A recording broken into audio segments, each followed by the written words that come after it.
আমার সাথে মানাবে শুধু শাকিব খানকেই, বাট আমার ফ্যান্সরা সবাই শাকিবের সাথেই দেখতে চাচ্ছে। আমাকে খুব শীঘ্রই দেখতে পাবেন শাকিব খানের সাথে, এজন্যই তো আমার তাকে পছন্দ, মানে আমার সাথে মানাবে শুধু শাকিব খানকেই।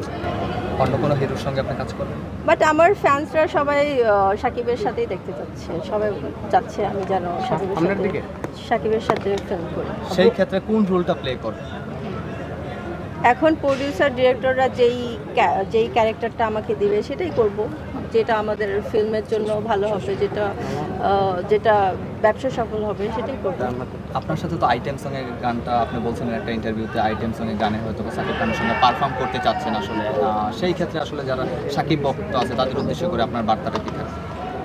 আমাকে খুব শীঘ্রই দেখতে পাবেন শাকিব খানের সাথে, সো টেনশন করে লাভ নাই, অবশ্যই দেখতে পাবেন যেহেতু আমি এখন দেশে আছি। অভিনয় নাকি ক্রিকেট খেলা, কোনটা কষ্টসাধ্য ব্যাপার? আমার আজকে মনে হচ্ছে দুইটাই, এই রোদের মধ্যে দৌড়াদৌড়ি করা দুইটাই আসলে কষ্টের। আর কোনো ঠিক আছে, থ্যাংক ইউ।